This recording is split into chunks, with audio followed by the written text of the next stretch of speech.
In a recent IFL TV interview, David Haye said that the only reason why the fight between himself and Shannon Briggs is not going to take place this year is because Shannon Briggs, behind the scenes in negotiations, is demanding that the fight take place on pay-per-view. And in the IFL TV interview, David Haye said that there are no broadcasters in the UK willing to screen it on pay-per-view. They don't think it's pay-per-view worthy. And I imagine that's probably true. However, Shannon Briggs has now come out on social media, as you can see on screen, and he's calling David Haye a liar.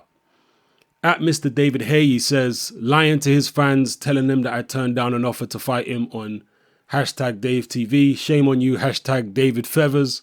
Now you're a coward and a liar. It was never offered at any point. You and your team have vanished for weeks without a word. I would have loved to fight you on Dave for the fans. They deserve it. That's a huge audience and will give the great people of Great Britain an opportunity to see me break you down. You, in fact, have turned me down and the offer to fight me on pay-per-view and for the championship, but you cornered now. When I see you start running, promise, no threat, let's go champ, let's go champ, let's go champ. Now, looking at what Briggs said here, he says, you, in fact, have turned me down and the offer to fight me on pay-per-view and for the championship. So what Briggs is saying, that there was an offer to fight on pay-per-view and for a championship on what broadcaster? It's interesting what Shannon Briggs is saying here. If anybody's got more information about what Briggs is talking about, then I'd like to know, because he does seem to be saying that there was some type of pay-per-view opportunity and some type of title fight opportunity. Could that have been the WBA belt? Who knows? If you have info on it, let me know.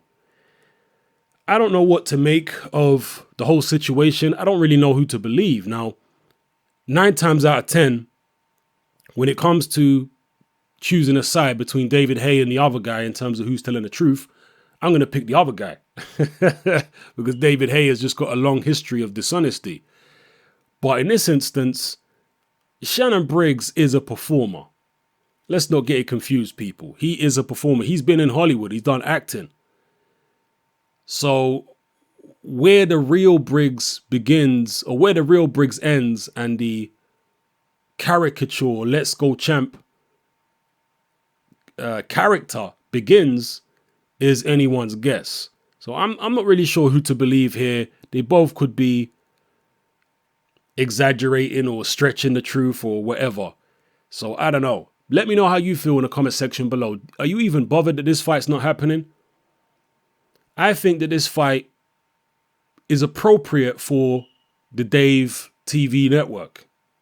It's a comedy channel, and this fight would have been a comedy fight of sorts. It would have been like a sideshow, a novelty type act, because that's the way that Shannon Briggs markets himself. He markets himself more as like a comedy act rather than an actual real serious fighter. Don't get it twisted. Shannon Briggs is a nice guy and what have you, but he hasn't fought a legitimate opponent for many, many years.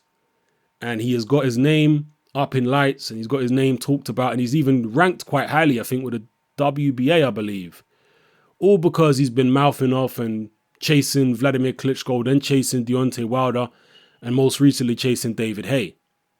So he hasn't done anything in the ring for many, many years to warrant even being talked about in the same breath as top level fighters. But then again, many would argue that neither is David Haye, which is why, like I say, this fight does belong in a channel like Dave, for free, for everybody to watch and to laugh at the outcome.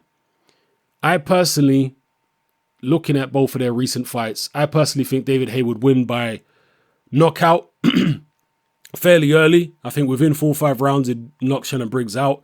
Briggs is way too open. He gets gassed very easily. He'd be dangerous for a couple of rounds, don't get it twisted, and he might be able to catch David Haye early on. But if he don't, then, and I think the likelihood is that he wouldn't be able to catch David Haye early, I reckon he'd get knocked out. Briggs is painfully slow in terms of upper body movement. He's painfully open. Several years ago, we saw what happened to him against Vitaly Klitschko. Klitschko is tall and awkward, but he's never been particularly fast. David Haye is definitely faster than Vitaly Klitschko, and I would argue hits harder. And yeah, he would catch Briggs, I think, and it'll be pretty ugly in terms of the way the fight would end. That's just my view. So I don't know if Haye is ducking Briggs, but Haye is very calculated, particularly at heavyweight, in terms of who he selects as opponents. Because he understands that one punch could change the course of his entire career. And I'm talking about a punch on his chin could change the course of his entire career. He understands that. He knows these heavyweights have got serious power. So if he's going to step in the ring with anybody who can seriously punch, he wants to do it against the guy who offers him the greatest reward. And right now, him beating Shannon Briggs, yeah, it might be fun, I guess, for the fans. And they might cheer and what have you, but there's no title on the line as far as we know. I mean, Briggs is trying to say different here. So, I don't know. It's a complicated situation, it seems, and who knows who's telling the truth. But I personally believe that David Haye would beat Shannon Briggs without too much trouble. So, if you want to believe that he's ducking Briggs or whatever the case may be, that's cool. Explain it all in the comment section below, all right? It's your boy Hatman, I'm out.